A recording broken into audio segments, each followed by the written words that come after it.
Magandang araw mga ka-MC Daily. Mula sa maliliit na regional airport hanggang sa mga modernong international gateway, malaking papel ang ginagampanan ng mga paliparan sa pag-unlad ng turismo, negosyo at ekonomiya ng Pilipinas. Ngunit alam mo bang may mga airports sa bansa na napakalawak ng sakop na lupain na ang ilan ay dating mga military base at ngayon ay nagsisilbing pangunahing sentro ng air travel? Sa video na ito, alamin natin ang 10 pinakamalaking airport sa Pilipinas batay sa kanilang kabuuang land area. Tuklasin natin kung gaano kalawak ang bawat isa, saan sila matatagpuan at kung bakit napakahalaga ng kanilang papel sa patuloy na pag-unlad ng bansa. Number 10, Bohol Panglao International Airport.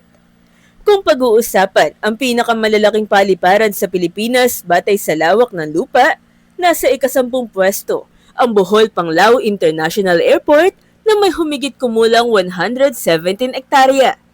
Matatagpuan ito sa isla ng Panglao, Bohol at opisyal na binuksan noong Nobyembre 2018 bilang kapalit ng masikip at lumang Tagbilaran Airport. Itinayo ito upang matugunan ang patuloy na pagdami ng mga turistang bumibisita sa isa sa mga pinakasikat na destinasyon sa bansa. Sa kasalukuyan, tinatayang mahigit 2.2 million passengers ang kaya nitong pagsilbihan kada taon, dahilan upang maging isa ito sa pinakamahalagang paliparan sa Central Visayas. Ngunit hindi lamang ang laki nito ang kahanga-hanga. Tinagurian din itong kauna-unahang eco-airport sa Pilipinas dahil sa makabagong disenyo nitong nagbibigay prioridad sa pangangalaga ng kalikasan. Gumagamit ang terminal ng natural ventilation upang mabawasan ang konsumo ng kuryente, habang ang mga solar panels sa bubong ay nakatutulong sa pagbibigay ng malaking bahagi ng enerhiya ng gusali.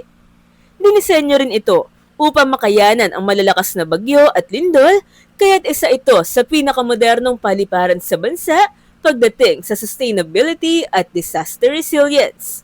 Sa paglapag pa lamang ng eroplano, agad nang natatanaw ng mga pasahero ang luntiang kapaligiran at ang malaparaisong tanawin ng Panglao. Dahil dito, nagsisilbi ang airport bilang pangunahing gateway papunta sa mga tanyag na atraksyon tulad ng Chocolate Hills, Lobok River at mga White Sand Beach ng Bohol. Patuloy rin ang pagdami ng mga domestic at international flights dito habang lumalawak ang turismo sa rehiyon. Bagamat ika-10 lamang ito sa lawak ng lupa, malinaw na isa itong halimbawa kung paano maaaring pagsamahin ang modernong infrastruktura at pangangalaga sa kalikasan. Number 9, Puerto Princesa International Airport. Sa ika-9 na pwesto naman ay ang Puerto Princesa International Airport na may tinatayang 125 ektaryang lawak. Matatagpuan ito sa Puerto Princesa City, Palawan, isa sa mga pinakasikat na destinasyong panturismo sa buong Pilipinas.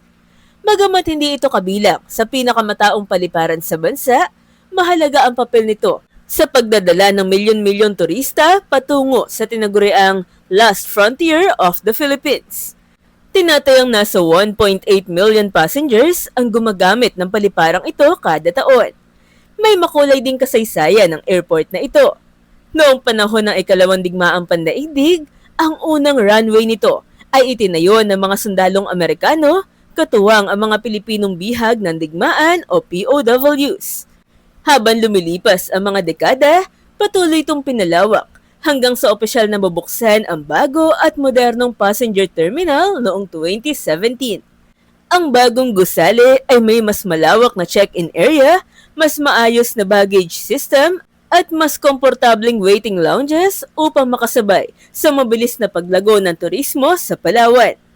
Sa kasalukuyan, ito ang pangunahing daanan ng mga biyaherong nais marating ang mga sikat na destinasyon gaya ng Puerto Princesa Subterranean River National Park, Honda Bay, El Nido at Coron sa pamamagitan ng connecting trips.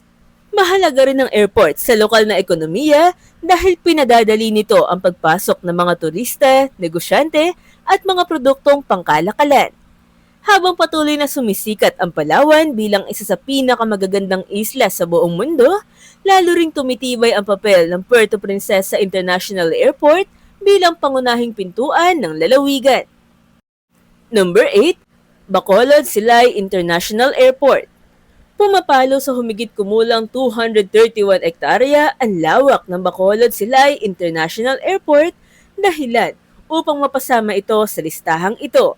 Binuksan ito noong 2008 bilang kapalit ng lumang Bacolod Domestic Airport at nagsisilbi sa humigit kumulang 1.6 milyong pasahero bawat taon.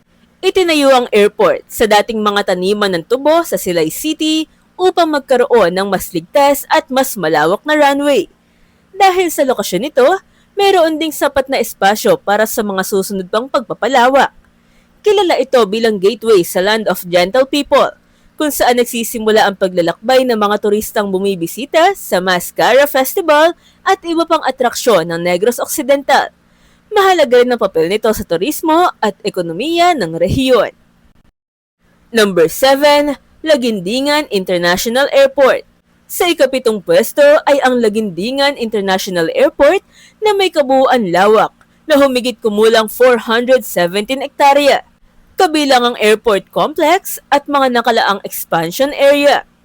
Binuksan ito noong 2013 upang palitan ang lumang Lumbia Airport at nagsisilbi sa tinatayang 2.35 milyong pasahero bawat taon. Itinayo ito upang magkaroon ng mas moderno at mas malawak na paliparan para sa Northern Mindanao.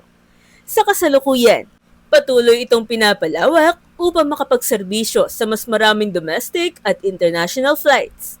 Ito ang pangunahing gateway ng Cagayan de Oro, Iligan at iba pang kalapit na lalawigan. Dahil dito, malaki ang ambag nito sa turismo, negosyo at kalakalan sa Hilagang Mindanao.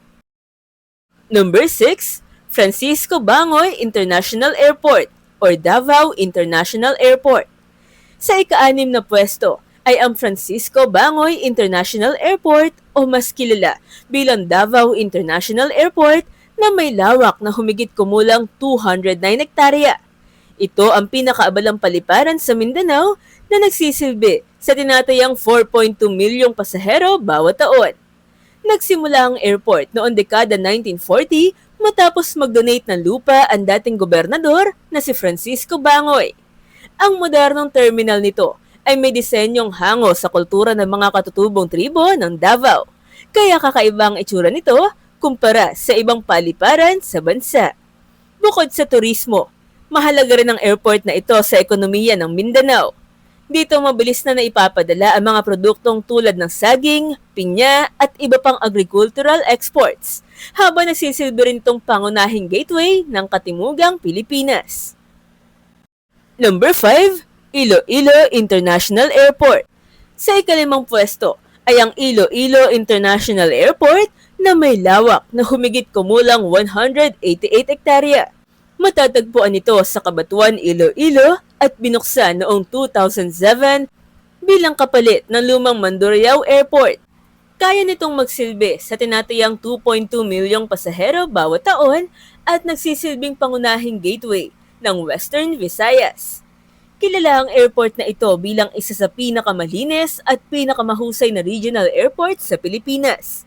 Itinayo ito ayon sa international standards, kaya meron itong mas mahabang runway, modernong kagamitan at mas komportabling terminal. Dahil dito, madalas itong makatanggap ng positibong feedback mula sa mga biyahero. Malaki rin ang ambag nito sa turismo at ekonomiya ng rehiyon. Dito dumaraan ang mga turistang bumibisita sa Iloilo at mga karatig lalawigan, habang napapabilis din ito ang transportasyon ng mga produkto at negosyo sa Western Visayas. Number 4, Ninoy Aquino International Airport. Bagamat pang-apat lamang pagdating sa lawak ng lupa na may humigit kumulang 640 ektarya, walang duda na ang Ninoy Aquino International Airport o NAIA ang pinakaabalang paliparan sa buong Pilipinas. Matatagpuan ito sa mga lungsod ng Pasay at Parañaque sa Metro Manila at nagsisilbing pangunahing international gateway ng bansa sa loob ng maraming dekada. Tinatayang mahigit 50 milyong pasahero ang dumaraan dito bawat taon, higit na mas marami kumpara sa anumang paliparan sa Pilipinas. Dahil dito, halos lahat ng pangunahing international airlines ay may operasyon sa NAIA. Ang kasaysayan ng paliparang ito ay nagsimula pa noong panahon ng mga Amerikano bilang Nichols Field bago ito naging Manila International Airport. At noong 1987, opisyal itong pinangalan ng Ninoy Aquino International Airport bilang paggunita kay dating Senador Benigno Ninoy Aquino Jr. na pinaslang sa mismong tarmac ng paliparan noong 1983. Sa kasalukuyan, meron itong 4 na passenger terminals na nagsisilbi sa milyon-milyong domestic at international travelers. Gayunpaman, matagal nang kinakaharap ng NAIA ang problema ng matinding pagsisikip dahil lampas na sa orihinal nitong kapasidad ang bilang ng mga pasahero. Dahil dito, patuloy ang maluwakang modernisasyon ng paliparan sa ilalim ng pribadong sektor upang mapabuti ang passenger experience, mapaikli ang pila at mapalawak ang kapasidad ng mga terminal. Isa rin to sa mga pinakamahalagang sentro ng ekonomiya ng bansa dahil halos lahat ng international business, turismo at air cargo ay dumaraan dito. Bagamat may mga bagong paliparang binubuo upang mabawasan ang trapiko sa Metro Manila, nananatili pa ring puso ng aviation industry ng Pilipinas ang NAIA at isa sa pinakamahalagang infrastruktura ng bansa. Number 3, General Santos International Airport. Pangatlo sa listahan ang General Santos International Airport na may lawak na humigit kumulang 600 hektarya. Ito ang pinakamalaking paliparan sa Mindanao batay sa sukat ng lupa at binuksan noong 1996 sa tulong ng pondo mula sa USAID. Tinatayang nasa 1 milyong pasahero ang gumagamit nito bawat taon. Isa sa pinakamalaking bentahe nito ang mahaba nitong runway na kayang tumanggap ng malalaking eroplano tulad ng Boeing 747. Dahil malawak ang lupain nito, mayroon pa itong sapat na espasyo para sa mga susunod na expansion at cargo operations. Mga ka-MC, napakahalaga rin ang airport na ito sa ekonomiya ng Sorsogon. Dito mabilis na naipapadala ang mga sariwang tuna at iba pang produktong agrikultural ng General Santos City sa iba't ibang bahagi ng bansa at maging sa ibang bansa. Number 2, Mactan Cebu International Airport. Sa ikalawang pwesto ay ang Mactan Cebu International Airport na may humigit kumulang 797 hektaryang lawak. Matatagpuan ito sa Lapu-Lapu City sa Mactan Island at kinikilala bilang pinakaabalang paliparan sa labas ng Metro Manila. Mahigit 11.6 milyong pasahero ang gumagamit nito kada taon, dahilan upang maging pangunahing international gateway ng Visayas at malaking bahagi ng Southern Philippines. Dahil sa lokasyon nito, nagsisilbi rin itong mahalagang koneksyon ng mga biyaherong patungo sa iba't ibang isla at tourist destination sa bansa. Nagsimula ang airport bilang Mactan Air Base noong 1956 bago unti-unting naging isang pangunahing commercial airport. Sa paglipas ng panahon, ilang beses itong pinalawak upang matugunan ang patuloy na pagdami ng mga pasahero. Isa sa pinakamalaking pagbabago ay ang pagbubukas ng Terminal 2 noong 2018 na agad nakilala sa buong mundo dahil sa kakaiba nitong arkitektura. Ang kahoy na kisame nito ay dinisenyo upang magmukhang alon ng dagat, habang ang kabuuan tema ng gusali ay nagbibigay ng pakiramdam na parang nasa isang world-class resort. Dahil dito mga ka-MC, nakatanggap ito ng iba't ibang international awards para sa disenyo at architecture. Bukod sa pagiging moderno, napakahalaga rin ang Mactan Cebu International Airport sa ekonomiya ng Visayas. Ito ang pangunahing pintuan ng milyon-milyong turistang bumibisita sa Cebu, Bohol, Siquijor at iba pang sikat na destinasyon sa rehiyon. Mahalaga rin ito sa international trade, business travel at air cargo operations. Habang patuloy na lumalago ang turismo at ekonomiya ng Central Visayas, inaasahang lalo pang lalaki ang kapasidad at kahalagahan ng airport na ito sa mga darating na taon. Number 1, Clark International Airport. At sa nangungunang pwesto ng ating listahan ay ang Clark International Airport. ang pinakamalaking paliparan sa buong Pilipinas pagdating sa lawak ng lupa. Meron itong humigit kumulang 2,367 hektarya, halos 3 beses na mas malawak kaysa sa pangalawang nasa listahan. Matatagpuan ito sa Clark Freeport Zone sa Pampanga na sumasaklaw sa Mabalacat City at Angeles City. Sa kasalukuyan, tinatayang nasa 2.5 hanggang 4 million pasahero ang gumagamit nito bawat taon. Ngunit matapos ang pagbubukas ng bago nitong world-class passenger terminal, kaya na nitong tumanggap ng hanggang 12 milyong pasahero taon-taon. Alam niyo ba mga ka-MC, na may makasaysayang pinagmulan ang Clark International Airport? Dati itong bahagi ng napakalaking Clark Air Base ng United States Air Force, na naging mahalagang base militar noong ikalawang kaguluhang pandaigdig at kaguluhan sa Vietnam.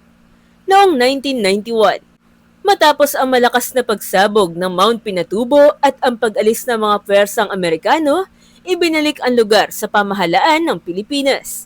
Mula noon, ay unti-unti itong binuo bilang isang modernong international airport at sentro ng negosyo.